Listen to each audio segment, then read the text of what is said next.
everybody, welcome back to One for the Dagger podcast. Feathered Flow and the worst show in Chicago. Coming fresh off the fourth straight year where the Dodgers have lost to the eventual World Series champions. Tommy, I just wanted to get your juices flowing before we go into the State of the Union address that I know you were really hot some trots to kind of go about doing.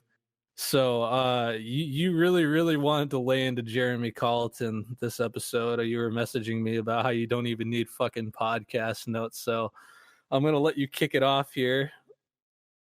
Yeah, I'm done with him. Like I'm not sure I've ever been so out on a coach before. Like I was pretty optimistic going in. I didn't agree with the decision, but I was pretty optimistic going in. I was like, okay, a new system, a new voice.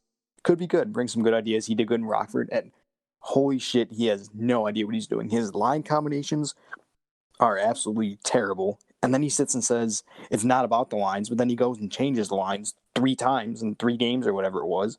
I don't think he knows how to talk to the media. I think he's lost the room completely. I don't think they're playing for him, and I don't see how he makes it to like the start of the new year. Honestly, he's done such a poor job at everything possible. I don't know how you bring him back. I don't know how you let him finish the year. I don't. And the thing is, I was actually hold up, sorry, I'm just adjusting my mic. And the thing is, I was actually one of the people very loudly rooting for the scratching of Seabrook, but even though it is something I've wanted for quite some time, considering it's very evident that Seabrook isn't an NHL defenseman anymore. We've written that book and we don't need to recite it to you anymore. But even in that instance, I thought he handled things very poorly. It seemed like the communication factor between him and Seven is just like a cordial at best. Basically, what I can't remember who posted the headline article, whatever, said that essentially Jeremy Colleton just told them on an off day that he wasn't going to be playing, and that sounds like it was about it, without much further explanation. And it really makes you feel for a guy like Brent Seabrook, because as much as I do think he was rightfully scratched, considering his last handful just in general have been awful, and his pace of play is just nowhere nearly up to standard for the NHL anymore. Man, it just really sucks to see such a warrior like that, get it stuck to him so badly. And I really do congratulate Colleton for flexing some nuts here and putting Seabrook in his rightful spot, which is the press box. But at the same time, I feel a little bit of resentment towards Colleton at the same time, because it just seems like he took that situation and didn't really use it as an opportunity to give Seabrook insight as to why he was being scratched. Like any sensible coach will sit down and talk with their players about what they could be doing differently. Am I wrong? No, you're absolutely right. And the thing is, if anybody has earned that conversation, it's him. That guy has been the heart and soul of the team for the last decade. He was one of the first, players of this era of Hawks teams to come up and play. The vocal leader of the team without a doubt, and he's not even given a good explanation as to why he's being set. And I don't mind him being scratched for that game against who was the first? The Kings? Yeah, the King. I don't mind that one at all. I think it sent a little bit of message to the whole team that like, hey, this type of play is not going to fly. Nobody's safe from being benched. Something like that. I didn't mind it, but to scratch him again against Nashville, I don't know if I agree with it, especially if he didn't get that conversation. Johnny, do you have any input on the Seabrook scratching? Well, I mean, Seabrook doesn't like it because he thinks he still has a lot left, but like you said, like Colleton has to do something. Like he can't just keep playing him and expect different results. But it also goes with the players. Like the veterans on this team are not going to. I think they're done listening to this fucking librarian and his stupid, whatever. But I don't want to talk about Jeremy Colleton. No, it's okay. I hate to make you talk about him more than. But he said, like the quote Seabrook said too. He was like, it had to do. Fuck. forgot his He was quote. It irate was as like hell. He was said pissed. he was like, Yeah. I want to he'd provide be of for service to somebody. somebody. Yeah, to somebody. Yeah. It's like, all right, well. And somebody I was mean, like, I saw somebody suggested the Seabrook and something else for Louis Erickson. Yeah, not a fucking How does that chance. make No sense? chance. I think No. that was Satchel Price, No which I fucking mean, way. I can How does that see make the sense? Hawks. I can see the Hawks making a trade that's stupid. I mean, there is precedent, but I don't know if that's how it exactly break down. You know what? Maybe Louis Erickson, were he to come to Chicago, God Hey, we made fun of forbid, would James have Neal, a, and he has 11 goals right now. he's got 11 goals. I mean, I pretty much called he was gonna score fucking 25 in his sleep with McDavid as his center, and it seems to be going okay. I mean, Louis Erickson with. You know what? I really don't want Louis Erickson on the team. I don't really want to envision it at all. But I mean, no, Jeremy Colleton is just the thing with him is the scratching against LA. I think it was more of a message to the whole team than it was Seabrook himself. And you had somewhat of a good excuse to say, look, it's a second of a back-to-back. Want to rest him? You know, he's getting up there in age. I think people could kind of, you know, turn the other way and say, yeah, that's what he really was talking about. Not necessarily benching him for his play, but the rest thing. I think we all know it was for his play. But if you want to say it was rest, it works to do it on the second night of a back-to-back. But then to go and scratch him again against Nashville, you kind of blew your whole argument there in the first place that it was rest, and it's pretty obvious that it's performance based. So you make yourself look bad when you're not giving clear answers or clear reasoning to the public. Yeah, and Seabrook's response, we touched on this before, but I just wanted to go back to a little bit. I will admit I didn't like it, especially as somebody who's considered a pillar of leadership in the Chicago Blackhawks organizations. Just like, I don't know, what do you call it? System, I guess. I you know, don't blame him at all for being angry. I don't blame him at all for being upset. It seemed like in his post-game comments, or not post-game comments, but just comments in general, you know, he seemed about as upset as a person could be while also, you know, trying to stay at least somewhat composed. And I don't blame him like at all for wanting to play and still going out there and playing like he has something to prove. But I mean, in what little defense I have for Carlton in the situation is, you know, to go out and say something like that to the media, like, you know, you don't need to rest, or you don't feel like you need to rest, and that you can still play, and that you could still be of service to somebody. Like, could you just take a look in the mirror for like 2 seconds and realize like that when you're out on the ice, pretty much every metric points to the fact that you do more harm than good to this team. I mean, I really hate saying even just that. I mean, that's really only how it's been currently. Like, Seabrook is a legend in Chicago, and he will forever be, you know, remembered as one of the Hawks' best defensemen to ever put on a sweater. But something about these comments, just like, you know, I'm not so much mad about what he said. I'm more a little bit upset and miffed about what he didn't say, because he didn't really want, or at least he didn't make it sound like he wanted to, you know, make this a learning opportunity. He didn't make it sound like he wanted to be the bigger person in the scenario. It just sounded like, you know, obviously a player who's just sick of his coach, sick of his bullshit, and it shows. I mean, you look around the locker room. Taves is playing like garbage. Kane seems extremely disengaged. Keith is, you know, being his normal red ass self, but like to the nth degree. And I don't know. I mean, he's had a couple of good games, you know, where he's looked like his vintage self. But other than that, you know, the whole leadership division of this Blackhawks team just like they're not this bad. Yeah, whatever message Carlton's trying to send, it's clearly not working. They're clearly not listening. And going back to the comments real quick, I didn't mind him too much. I wouldn't have minded if he threw in some comments about accountability in there, like something like, "Hey, you know, I realize that I have to be better than I have been," but at the same time, I get him being pissed. I get him not wanting to be scratched. I get the whole situation sucks for him.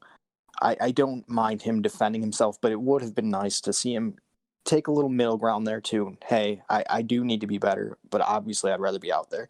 Something like that. Yeah, I but agree. But the comments didn't really bother me too much. Yeah, it's like I said, the comments themselves aren't really what bothered me. It's just what he didn't say. It kind of rubbed me the wrong way. And you know what? I was looking into this a little bit the other day, and I tweeted out something along the lines of, if I think we were a little bit more closer than we realized to a full teardown of the roster, like as we know it, maybe even the core. And I didn't mean that in like the most conventional sense. I don't think they're going to get rid of Kane or Taves. They might get rid of Keith. They might even, ship off Seabrook somewhere where he to waive his no movement clause. But the thing that scares the shit out of me the most, I guess, to put it in more broad terms, is like, once, Keith and Seabrook are gone, are Kane and Taves just going to be kind of like the dog and pony show, just to put asses in seats? Like, are they ever going to put, a team around them again? Or are they going to go in another direction? Because the only reason I ask myself these questions is, we've said at least 20 times already that they're not responding to Carlton, they're not responding to his system, which we'll get to in a bit. But I just can't envision a scenario where this ends in a whole lot of positivity. They're sure as shit a far cry away from a championship, but you look at the matters as they are now, and if Keith and Seabrook don't want to listen, I feel like Kane and Taves aren't going to listen. And if they do have the audacity to ship off Keith or Seabrook or somebody else, elsewhere, like, how's the rest of the core going to respond? What's going to become of this team if one of those, big four veterans is either removed or essentially, decides that they just don't want to play anymore? You know what I'm saying? Yeah, I mean, the thing is, I think he's already lost the room, and that's if he ever had it in the first place, because honestly, I'm not sure if he ever did. I mean, last year they were terrible when he took over, and it wasn't until after the first of the year that they started to turn it around a little bit. And yeah, they're on a 90-point pace 94-point pace, whatever it was, for 3 months. But what was driving that? Kane was having the best season of his life. Taves was having the best season of his life. Gustafson was somehow putting up 60 points, and a power play was riding a hot streak. It was scoring at a nearly 40% clip. Like, you had like 3 players playing out of their minds, and that's why they were on that pace. The whole team, I don't think, was playing good. I'm not sure he ever got anyone's full attention, to be honest with you. And if he did have it, it's certainly gone now. I mean, I think he's lost Seabrook at this point, which is ironic because Seabrook's the guy that stuck up for him last year when things were going to shit, and I don't think anyone was listening when he first took over. And Seabrook had his back, and Seabrook's telling the team, like, hey, like, we got to get this thing on track. He's the coach now, and now you've lost Seabrook, and now you've lost the whole team, and I don't see this getting better anytime soon. I don't think they're listening to him. I've never seen Taves or Kane play the way they are right now. Nothing even close. Yeah, and it's not really just chalking up to bad luck either. Like, they had chances in the minimal ones that the opposition has allowed, but it just it's like you said, I've never seen them play so uninterested. I guess like lackadaisical. Yeah. It's just like they don't. I know they care, but it's almost like they're playing in protest of their coach at this point. Well, here's my question: was for both of you guys, was yesterday's performance, which we'll get to in a little bit, was that a result or kind of a response to Seabrook being scratched the second game? Was that kind of like a hey, kind of a message to Carlton, like don't scratch our alternate captain, don't scratch a leader on this team again? Do you guys think that had anything to do with it, or am I just looking too far into this? Sense. I'm gonna play devil's advocate a little bit and say not entirely. Like, I think I could see him doing it out of spite. Well, yeah, but then again, it's just like cutting guy. your nose off just to spite your face. I mean, your record is fucking horrible. You can't afford to get off to this bad of a start on purpose, especially. I mean, there's probably some truth to that, like, morale could obviously, it is, and also just could be very low, and that could also, just be the performances they've had could just be a result of that. It's just a really weird time for these players. Like, they're not used to this. But like let's not get this wrong too. Nashville is miles ahead of the Hawks. That's what I said. Like, Nashville's like it's not some shit team. It's the Predators. And we'll get into that game a little bit, but I was just curious if you thought. I mean, we're talking now 3 of their last 4 games have been utter embarrassments. You had the Philadelphia game, you had the Carolina game, and then you come out and you beat the Kings, and you're thinking, okay, like, good win. And don't get me wrong, the Kings are dog shit. The Kings are one of the few teams that look worse than the Hawks so far to start the year. But that's a game you should win in convincing fashion, and they did. And you're feeling good. Dominant game. Yeah, you're feeling good coming off that win against the Kings, and then they show up to play the Predators, and they're playing like it's a fucking throwaway game in Rochester. And the worst game I've seen them play in maybe 10 years. That was an awful game. I mean, you look at the Tampa Bay game from last year when they gave up, like, what was it, like 60-something shots? Yeah, 33 of them in that second period or first period, whatever it was. Like that was a litmus test to prove that they were good, and they just got, destroyed by an elite team. But that was one bad period more than I think a full game. Like, this start to finish was a disaster. Oh yeah, from the instant the puck dropped, I didn't get to catch much of the game because I was at work, but I could tell just based off the stat lines that were coming up on NHL Network, it was a sincerely ugly experience that I am. You let Nick Bonino just drop a hattie on you. Well, okay, and that's the other thing too. Okay, we could talk about Seabrook's play declining all we want, and he's clearly not the same player that he used to be, and he's clearly struggling out there. Borderline NHL player at best, I think we'd all agree.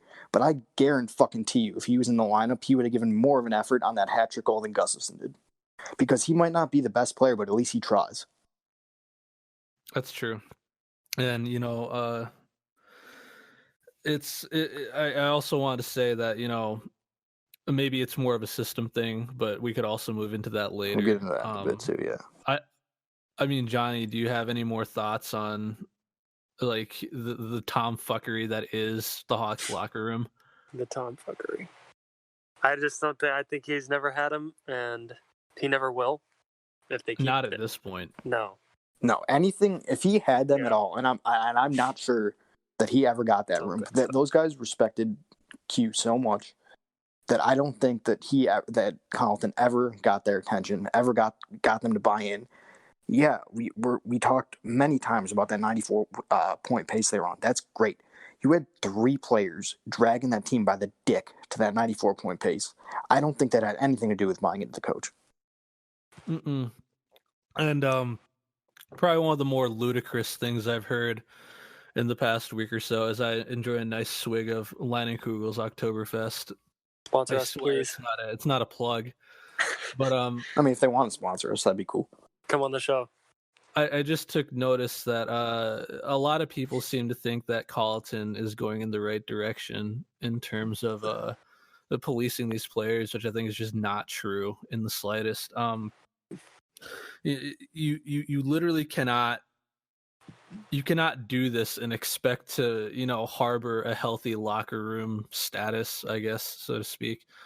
It just seems like, what the fuck did that one guy say? God, what the fuck did he say? Ugh. You need to save the receipts. I know. I should have, but he blocked me. Now I can't see them. Oh, fuck! Sucks. All right, we can wrap this one up. No, yeah, it's the podcast. Good night. We'll see you guys Saturday night. Shit. What the fuck was it? Honestly, don't cut it out. This is fantastic.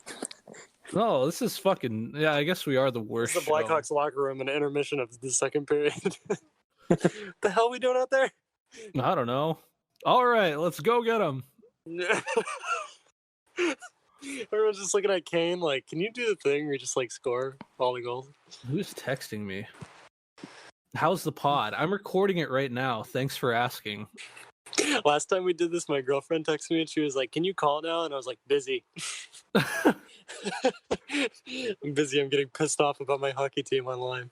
Oh, I just remembered that Colleton can doctor the lines pretty much any way he wants, and the players should be able to Oh, I essentially did see perform that. with I saw that. no excuses, which I think is just absurd. Um, And it was I like really changing the lines like multiple times without telling them. Or no, that was practice this morning.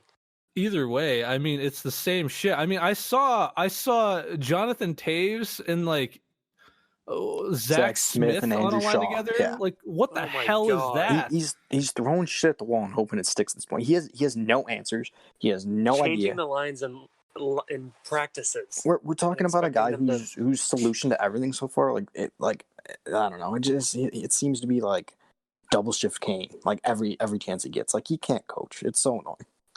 It's just ridiculous. I mean, people kind of pointed to the Carpenter line with DeBrincat and Strome, but as great as Carpenter looked on that fourth line, he looked good for being on a fourth line, whereas DeBrincat and Strome just kind of took over and did their thing and showed the obvious chemistry that they've had throughout their entire hockey careers playing together.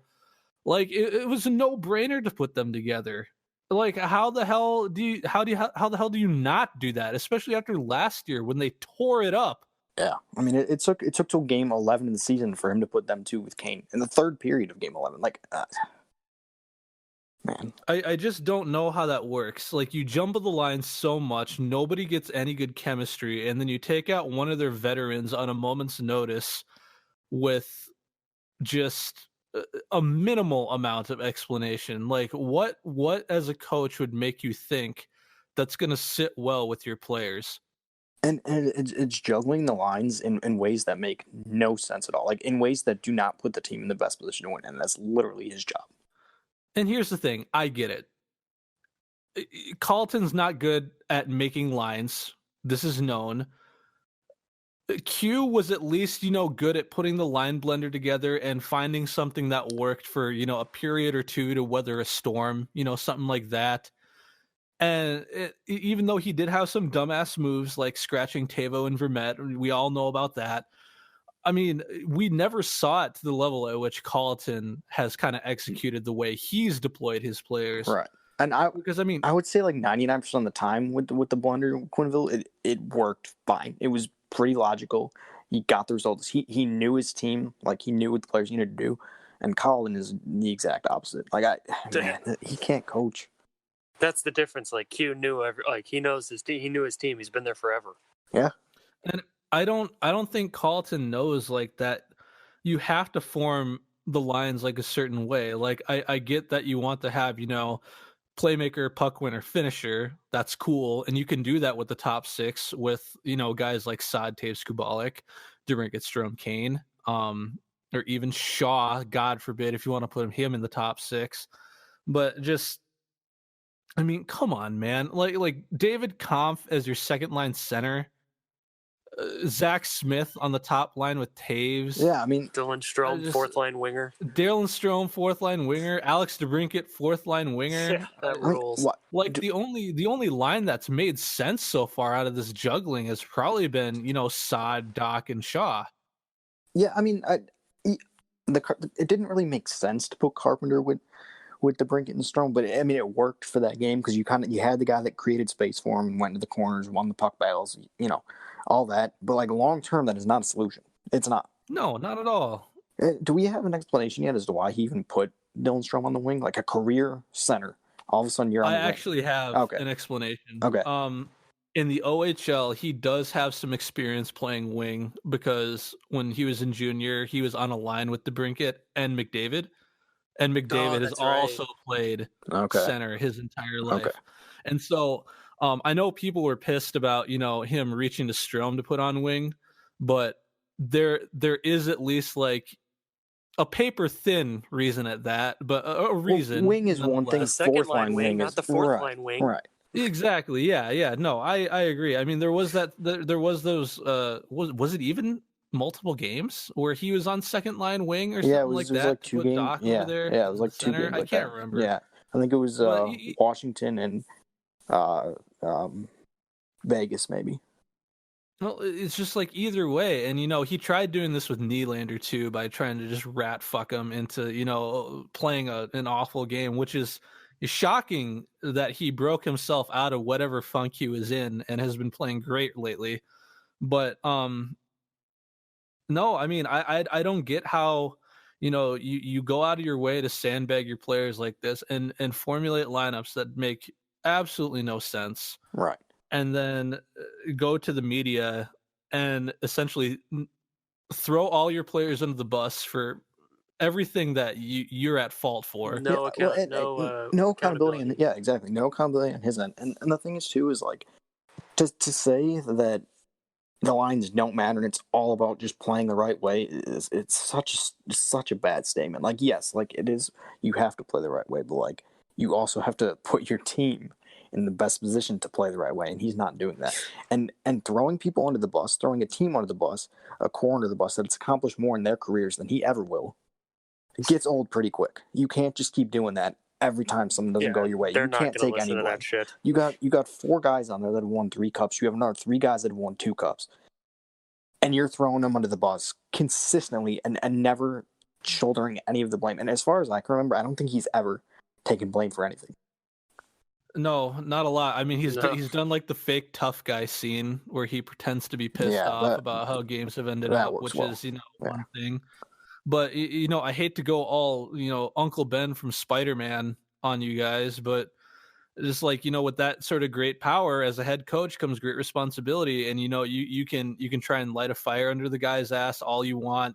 You can scratch him, bench him, do whatever the fuck you want.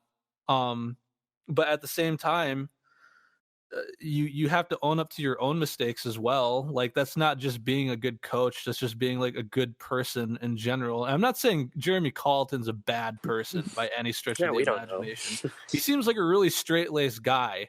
Yeah. But I don't know how such a straight-laced persona can give off such a just a shitty demeanor to the media. I don't understand what his approach is supposed to be. Like, it just seems like it's almost like if a dog pisses on the floor, like the old school way would to rub his nose in it and then throw him out the door. But you don't do that anymore because it's been shown that positive reinforcement, and it takes up it's a little bit more important. I'm not saying you got to coddle these guys and become their friend or anything, because that's the fast track to becoming Dan Bilesma, but you got to at least communicate what you like about their game, what they could be doing differently, right? Instead of just saying, oh yeah, the effort wasn't there tonight, especially with your core players. Yeah, just saying I didn't like the way we looked. We were good in stretches. That only gets you so far. Yeah, and then I mean, like, same thing going back to like communication with the players. He comes out and he says like, Seabrook comes out and says he didn't really talk to me, didn't explain it. But then Colin goes to the media and he's like, communication is super important, like something along those lines. Like, obviously it's not. Like, you're getting caught like in a lie. Like, everyone sees it. Well, no, it's the funny thing. He's like, yeah, there is communication, but the communication that he cited was like sending him like a fucking text message on an off day. And hey, buddy, you're in the box tomorrow night. Like, yeah, sorry. That's like literally it. Yeah, that was about the extent of what he did. And we're not talking about some rookie and coming up and playing like his 3rd game or whatever. Like, we're talking about a guy that's been here since the dark days, that's been here for everything. That's been a legend of this town. Like, he deserves like some respect, and he's not getting. I'm pretty positive he's the first member of the core as we know it to debut with the Blackhawks. Is he I not? believe that's correct. I think he was like 20, but either way, if it's not him, it was Keith. But it was. I'm pretty sure it was him. As much as I rip on Seabrook for being fucking awful like all the time. Well, it's 2019. Like, yeah, that dude is the Blackhawks. We're thankful, in a sense. Yeah. Like, I mean, I don't know how you go off and treat somebody like that, like such shit, who's done nothing but good for your franchise for so long. Taves is their captain, but Seabrook's the vocal leader of that team. Like, take a trip down memory lane and go back to the 2013 series against the Wings when Taves was in the middle of taking like 16 penalties and they were about to go down 3-1, in the series, and he's sitting in the box ready to just Hulk smash everything.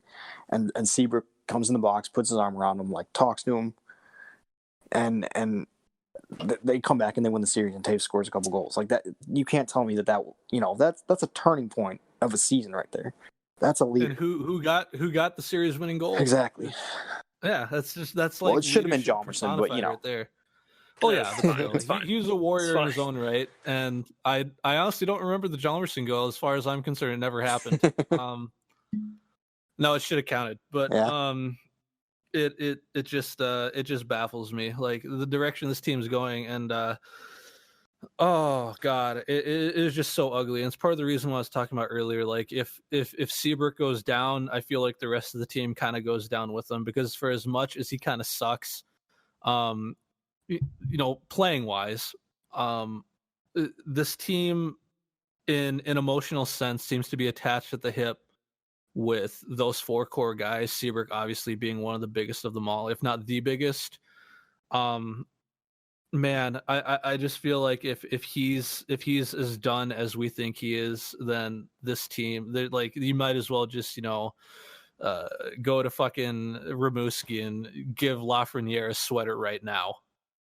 And here's the thing too, is we're talking about whether or not they buy into him and want to listen to him as a coach. How many more embarrassing efforts can they throw out there? I'm talking 3 of the last 4 games. You had the Flyers game, the Hurricanes game, and now this Nashville game, which was so unbelievably terrible, which I think we still want to get into a little bit more. How many of these efforts, how many of those efforts can you have before somebody's held accountable? Somebody, like, how more times can that happen before he's fired? Like, no, you're not in charge anymore. Well, this is the thing, is like, I feel like it's only really Hawk's Twitter who has been kind of, calling for his head to be on the hot seat. I bet the front office loves him. Yeah, I mean, Stan hired him for a reason. I don't know if there's any more politics behind it than that. Well, like, maybe John McDonough wanted to bring up a guy in the system. John McDonough, I don't fuck off too. But he can fuck off, but he still has a say in hockey ops for whatever reason. knows nothing about hockey. He's strictly there for business, but he's making hockey. It's nuts. But how many more efforts like the 3 of your last 4 games can you have before it's like, this is not okay? And the issue is Bowman would be admitting that he fucked up and he made the wrong choice. But if it's to save his own job, like, you got to do that. Like, if they have 3 games out on the West Coast now, what if they only win like 1 of them, or what if they lose all 3? Like, how do you come back to Chicago and be like, you're still the coach? How do you do that? I don't know. It just seems like an embarrassing effort after embarrassing effort, unless they play a totally dog shit team like the Kings the other night, which we saw. And they're playing again next year in a couple days. And Colleton will take credit for the big win. I mean, they got outshot 51-20.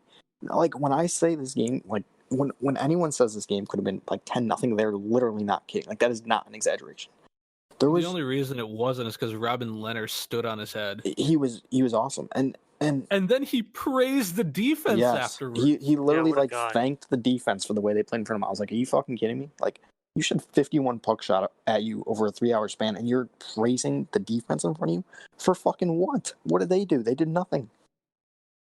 Make Leonard head coach.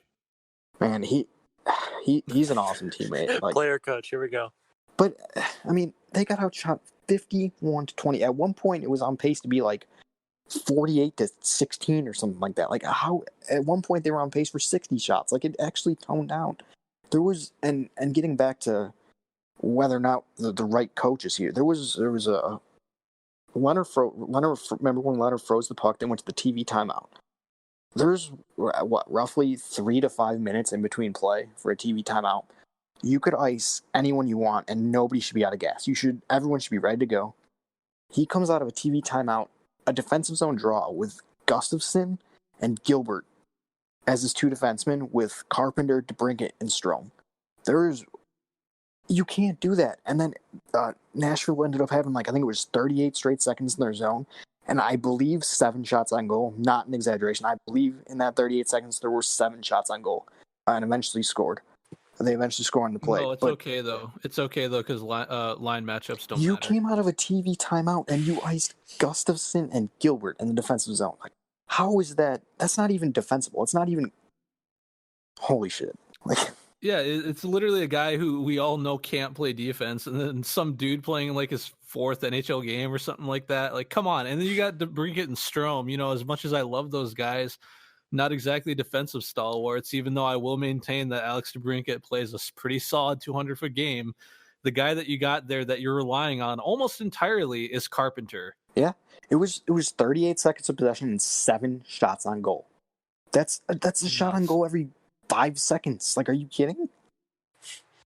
It's just crazy. It's one of the reasons why, you know, it really just it really chaps my ass raw to see people tweet about how Carlton needs more of a chance and his system just needs more time to work. And you know, they say, what is it like?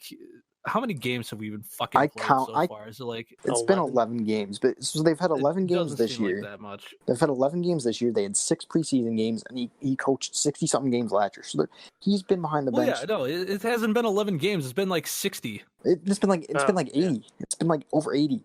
Like, if you can't, counting everything. He got his counting preseason. He got his training camp. He got his off season. He's had 80-something games. It's not getting any better. It's getting worse. Like, if they replace Carlton with, no, not replace, but who do you think the players would listen to more, Carlton or Taves, Keith, Seabrook?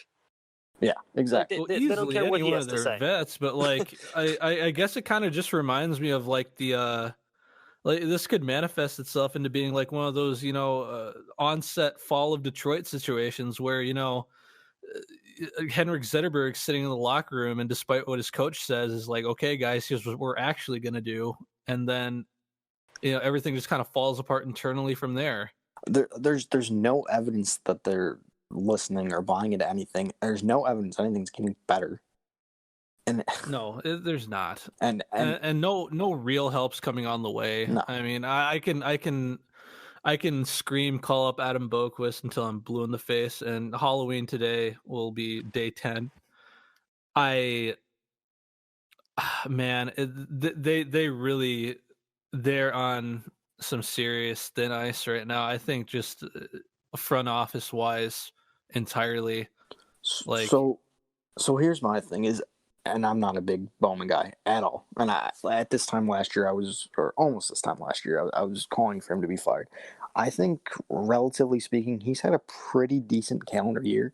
And I think he put some legit talent on this roster where if things went right, I think, myself included, and a lot of people thought like they could make a push for like the second wild card spot. Like, I legitimately believe that with the roster that was constructed. And I bought into the whole, you know, get a training camp to implement the system even more, all that shit. I think he's done a pretty good job. But Jay Zawoski was saying on his Locked On Blackhawks podcast that he thinks if this road trip goes bad, they lose like these next 3 games or whatever, he thinks stands on the hot seat more than Carlton, and I disagree with that. What do you guys? I disagree with it too, because man, you suck. really have to consider the alternatives to Bowman here. Like, I know everybody doesn't like Stan Bowman, and I tweeted about this a few days ago, but like, who are you going to replace him with? Like Peter Chiarelli? Fuck. Like I know, dude. No. God, no. I know he hasn't been the greatest. I know he hasn't made deals that everybody's completely wild about, but like, fucking A, like, this talent on this roster should at least be able, like Tommy said, to at least contend for like a wild card spot, I think. And they're on the fast track to another lottery pick. Like, and if you would ask me a year ago, I would have said get rid of him. But I think he had a decent enough calendar year where he at least deserves to see this season out. At the end of the year, if things are garbage at the end of the year, I think you clean house. But I think he deserves to at least see this season out. Whether or not I trust him with the keys to fix it long term, I don't know. But he at least deserves to see this season out with the additions he made, with the attempts he made to make the team better. I'm getting rid of. And there have been many legitimate attempts. Yeah, and I mean, I'm getting rid of Colin before I get rid of Stan at this point. Now, at the end of the year, maybe they both have to go. But right now, I'm ready for a new coach. Like, if he wants to start Saturday, like, I'd be okay with that. Pretty much. I mean, honestly, just everybody says, Mark Crawford is pretty much Stan's insurance policy, and I believe it. But like, I honestly don't know why you wouldn't roll with him at this point. He seems to, he has a track record, quote unquote. I'm using that very liberally, but he at least knows the NHL game. Might as well roll the dice after these first 11 games. I know it's really bad, and I've tried to stay optimistic by saying, you know what, they had such good starts last year, only to shit the bed. Maybe they're starting horrible this year, and they'll turn it around. I really do hope that's the case. In fact, I think that's the case to an extent, but that entirely relies on what Colleton wants to do in terms of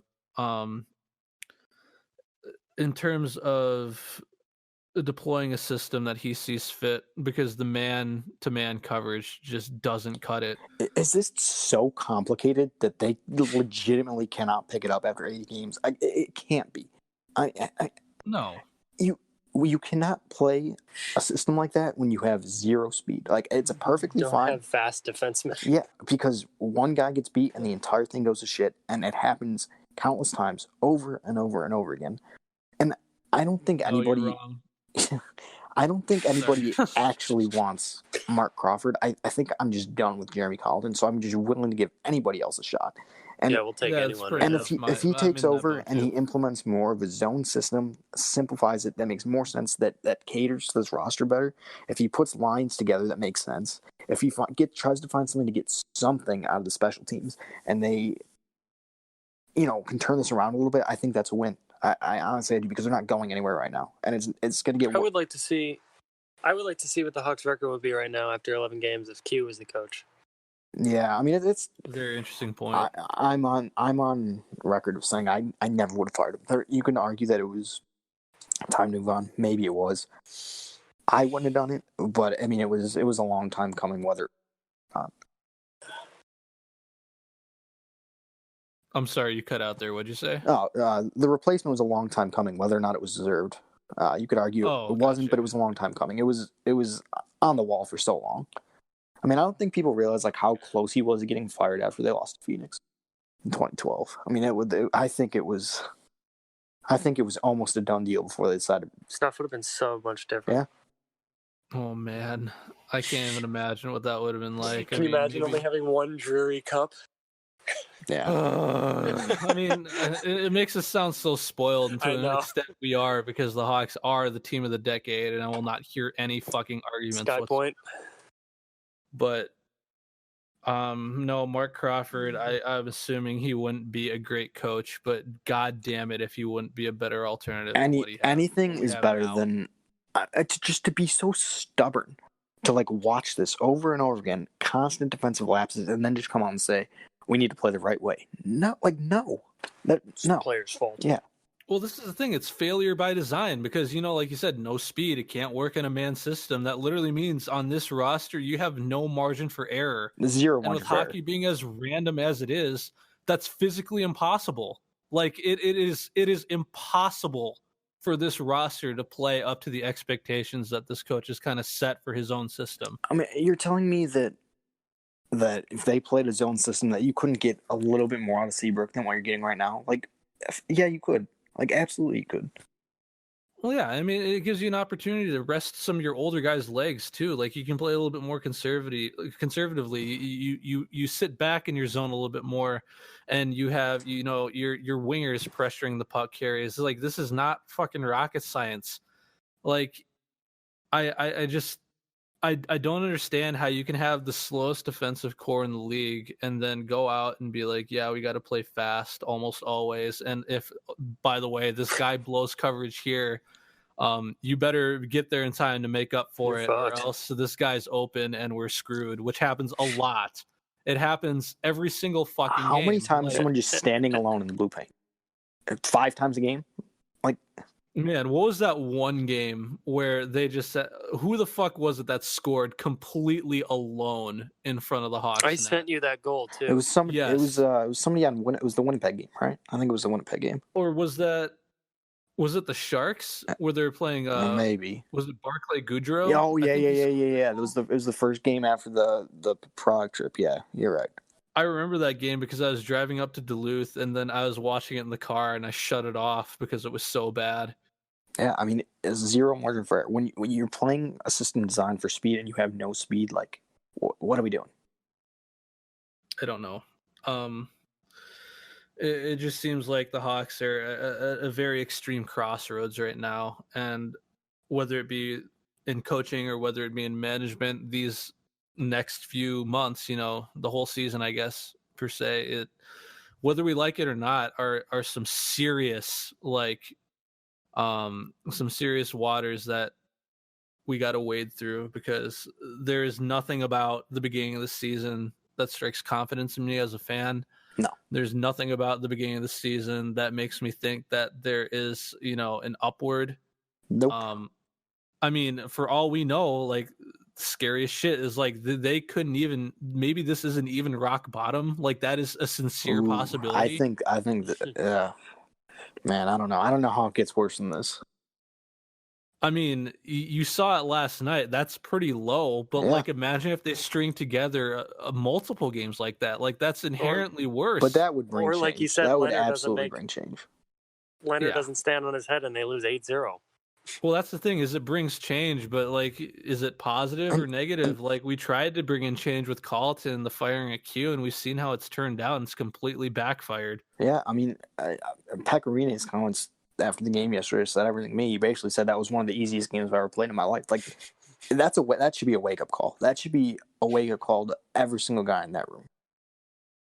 Yeah, no, you can't have another professional, another team basically just roasting you like that at will and being right about it, because he was not contested at all.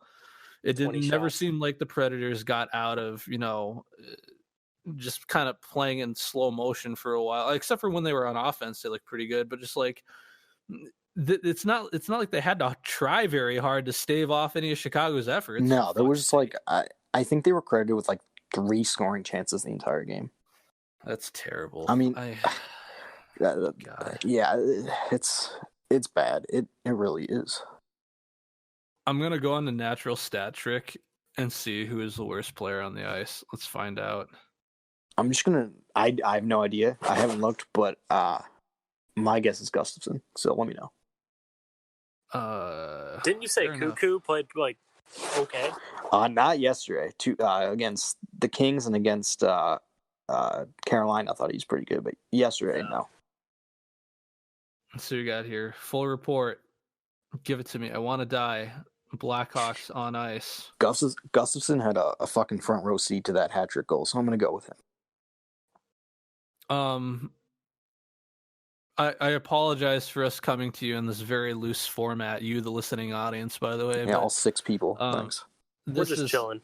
I mean, either way, we kind of owe it to these 6 people to maybe give it a little bit of an apology, because, like, we don't mean to be so down. We don't mean to, come at you and just bitch into your ears for an hour and a half. We've probably been pretty brutal here for so far. It's like, man, like, okay, first of all, let's go to even strength. Oh, let's see. Worst defender was Calvin DeHaan, actually. Okay. He posted a 21.43 share. Look at Taves, by the way. Just look at Taves. Jonathan Taves was horrible. He only played 15 minutes at even strength. Look at the. I guess that's pretty par for the course. Pull up the heat maps so you can see what Robin Leonard dealt with. Okay. I looked at him already. I saw that. Just take a look. Oh my God. It honestly looks like a storm system is moving through the Hawks zone. That is nuts. Yeah. Like full on tornado warning, sirens are going off fucking and everything. That is what it looks like. I looked at that this morning and apparently. I was like, holy fuck, this poor guy is not coming back next year. In the Hawks, like, their end of the heat map just looks like a fucking donut. Like, they got a couple shots from the perimeter. They got a couple shots from inside the crease or area, or like between the dots area. slot area, I should say. They had 3 power plays yesterday. You know how many shots they had in those 3 power plays? Wasn't it like 1 0. or something It was crazy? a 0. 0? Okay. Then it was worse than I thought, which is really funny. They're over One their of these last. days we'll go on and on about a good Blackhawks game. They're over the last 20 something there. So Well, that's the thing I wanted to bring up about Mark Crawford is like, even though he does bring in some change, he is also one of the dipshits who is, giving a hand and drawing up the power play and the penalty kill. Man, It's not exactly dude, encouraging. at this point, I'm just like, get somebody else in there. I don't even care anymore. Like anybody else. Yeah, that's fair enough. Who knows, dude? I mean, is there anything else you wanted to get to, or do you want to just go straight to questions?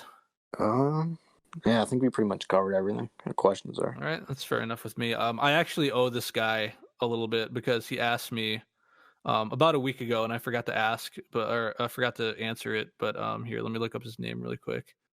It is Manny Donovan at Manny Donovan. Asked me, do you ever see Eddie O talk about the players on the broadcast? I honestly feel like he should be the Hawks coach over Colleton. No. You essentially want to know what I thought, and like maybe over Colleton, like if we're going straight pound for pound, like him versus Colleton, if I squint really hard, like really, really fucking hard, I could maybe see it over Carlton, but in general, no. In general, no. I mean, that backfired once before. Who are you with Pittsburgh?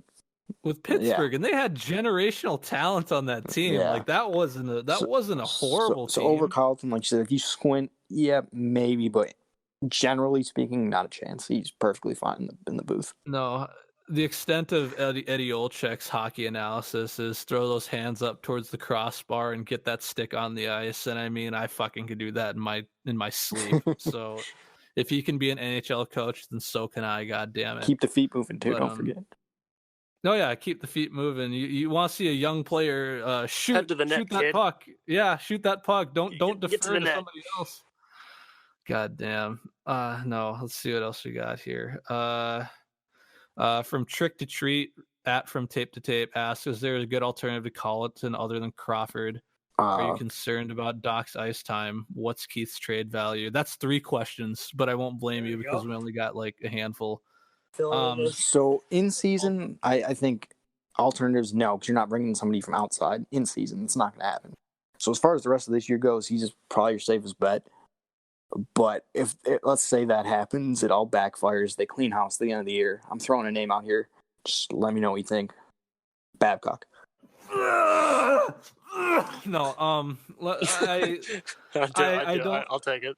I don't really know. Like, just because Mike Babcock seems like such a human embodiment of CTE, I don't know if he can coach. Who cares? Give me. I just want to throw it out because I think he's out of Toronto after this year. I don't think he'll be back. But I personally think he's the most overrated coach in hockey. I don't want him, but I just want to throw that name out there. No, it's actually something like to your credit. I thought about it too. Like even if you got fired in season, maybe the Hawks, gave him a chance to show what he's got. But then again, that would include also signing him to like a multi-year deal, which I don't want. So yeah, I guess in a perfect I want to world, throw it out. But I would like to see what Babcock had to offer to this team, but at the same time, like the circumstances are too great. And I don't want Mike Babcock. I wouldn't want Mike Babcock here for any longer than he has to be, which is like a season or 2 max. Yeah, no chance. So as far as this season goes, Crawford's your best bet because I don't know. You don't really bring in guys from outside the org in season. It doesn't really happen. So fair enough. Johnny, any thoughts on that? No. What was the second question? I forgot already. Are you concerned about Doc's ice time? No, he's here to stay. So we didn't even really talk about that. So,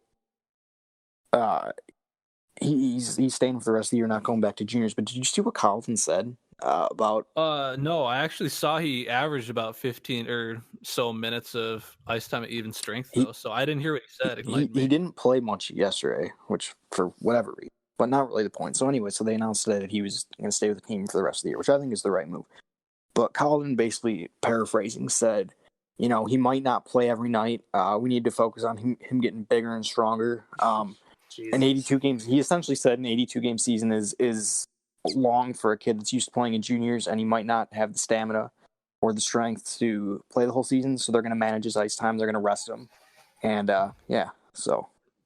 Which really just gives us more ammunition than we actually need, considering I think that we would know mean he the doesn't. opposite. I mean, like I can't believe like half the shit that comes out of this dude's mouth. Like it's unreal. Well, we already know you can't form a lineup, but then you take Doc, who's been one of your better players as of the last handful, and tell him that you're going to limit his ice time pretty much no matter what, just because he's 18 years old. It wasn't necessarily limiting ice time. It was literally games played. Like we might scratch him down the line because he's not used to playing 82 games.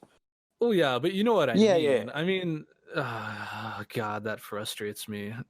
I'm doing a big, temple rub right now. And, yeah, I guess that is reason for concern. I think it's stupid that they'd scratch it. I mean, he'd have to do something pretty egregious to, play himself out of the lineup, which he hasn't done yet. Right. So just to do it to rest him is that's asinine. It's stupid. No, I mean, and he's gonna make mistakes like an 18-year-old's going to, but you don't just say, oh yeah, he's probably not gonna play. We're gonna keep him, but he's not gonna play every game because he's 18 years old. Right. Again, not a thing that harbors a healthy locker room status. No. At all. I mean, I'm starting to see why he was in Europe. And not that that's a bad thing, but there's a reason that this guy wasn't an up and coming coach in an NHL system first. All right, move on to the next one. Yeah, what was the third question? Okay, it was what's Keith's trade value, and I actually have some insight about this, but I want to hear yours first, and we'll start with Johnny. Louis Eriksson. Eriksson, no. That's it. I got nothing. No chance. Tommy, you got any? I don't know, man. That contract is one of the best contracts in the league. Even if Keith's not the best defenseman in the league anymore, that contract is still a bargain. So yeah. I think he's valuable, especially to a team that's looking to round out their top four. Maybe. I think you can get a decent pick and a prospect for him. I don't think that's unreasonable, but I also don't want to see him go anywhere. So I don't know. Yeah, me too. But I have speculated that you can get an A prospect and at least a second round pick. Yeah, I think that's fair. I think that's fair. Just because you see a lot of what these guys are giving up for people who fucking suck. Nashville gave up a first round pick for Ryan Hartman not long ago. The Hawks gave up Phil Denault and a second round pick for Dale Weiss and Tomas Fleischmann. So yeah, exactly. We've got it on our end too. Yeah. The Minnesota Wild gave up a first round pick for Martin Hansel just so nobody else could get him, which is the funniest thing I've ever heard. Yeah. I mean, there's reason to believe Keith, he's still a legit NHL defenseman. Mm-hmm. He can still play top 4 minutes. Absolutely. I mean, if you deploy him smartly, he could probably play top 2 minutes. Oh yeah, but 100%.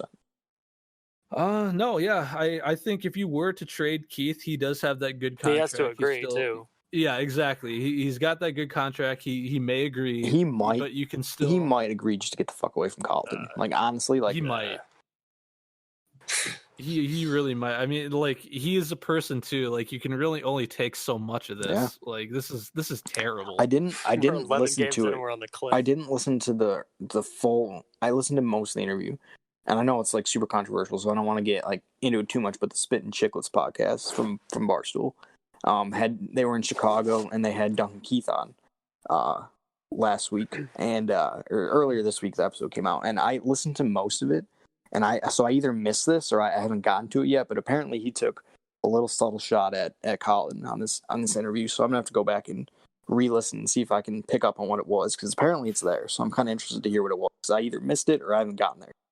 But did he threaten to sick a public attorney on Colin? No. But I mean, it was just kind of added to my point where I don't think that they're exactly on the same page. I don't think he's his biggest fan, so it wouldn't shock me to see him waive it. No, it wouldn't. It really wouldn't for me either. And Keith hasn't always played ball with the organization, and if he doesn't play ball with the organization, then he definitely does not with Colleton. Yeah. So yeah, I could see him waiving it, but I still think the value's there, especially on a cup contending team. The dude has 3 cups. You're also there's value in that. You pay for that sort of shit around playoff time. Mhm. That is a guy you'd want on your team, especially since he's very clearly hungry to win. I still believe that he's got a lot of value, whether it's justified or not. You're still getting good return for a guy like Duncan Keith. Moving on, the next question is from, oh my god, this name, Brad, American flag, checkered flag emoji, hashtag DI9, making Chevy great again. God damn, get a Let's shorter just read name. the ads from now on. Yeah, at Beach and Beehawks. Is it time to clean house in the Hawks front office? Is it time to recall Boquist? Yes. Yeah. I can answer that one already. Yes. Yeah, it's yes and on I've explained Boquist. why. I think we've all explained I why. mean, just so we watch can Eric Gustafson for 5 seconds, and yeah, that is your answer. exactly. Should the Hawks and Jeremy? I like how he refers to him as Jeremy. Should it's no offense to you. I've never heard him referred to anything outside of like Carlton or Jeremy Carlton. So should the Hawks and Jeremy? Wait, what? Oh, should the Hawks can like fire him? Okay, yeah. Turn it over to Mark Crawford. Yeah. Yes. Yeah, I would do that. I think we've gotten to that pretty much the whole time. We it's answered time. the question without even knowing. Yeah, Look at that. it's time. You got to get him out of there. He's not fit for the job. He's in over his head, and he's grasping at straws, and he has no answers, and he's got to go.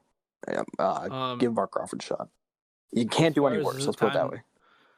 As far as if it's time to clean house, we already kind of explained why Bowman maybe should stick around just for at least a little while longer. I'll say one thing: if they're a lottery team again, I'm ready to clean house. Oh yeah, that's fair with me. I mean, that'd be the perfect time to do it too, because then you can draft Lafreniere. And I'm not saying lottery in terms of barely missing the playoffs and ending up with the 14th overall pick. I'm talking like if they're almost guaranteed a top 3 pick, if they finish with like a bottom 5 record, I'm ready to clean house. Me too. Johnny, you have any input? I agree with you. All right. Let's see any others? I thought there was one, but it looks like that might be all of them, to be honest. But yeah, again, sorry for the very loose format. We usually just use this as a platform to kind of bitch anyway. I mean, maybe we could talk about some nice things coming up in the next one after this West trip. Yeah, I hope so. Considering they're playing some pretty god awful teams. I mean, they got the Kings again, and they're Kings, Ducks, Sharks. They got Anaheim as well, which I'm very on the fence about going to, since I will be going out to San Diego to see Deftones and Hum, which will be sweet as hell. But yeah, no, if I happen to catch the game live, in fact, I might make an effort to go see it live now, just to relay what it's like to see that sort of thing in person to you guys. But I'm a masochist and I like pain and torture. What can I say? Oh yeah. Yeah, I didn't really say our names not because you guys should know who we are by now, because we're not all that important like at all. But yeah, no, just a very, very loose podcast tonight. Not a whole lot to talk about, especially nothing positive. But yeah, apologies in advance for all those listening. Or I guess this is kind of the postscriptum. But either way. I am at DeBrinket_Haver, and for Tommy at _88 Showtime, and for Johnny at Bryant _17. Yes, sir. This is One for the Dagger podcast, Feathered Flow, the worst show in Chicago, and happy Halloween. I hope things start turning up for all our sakes. You all have a good night.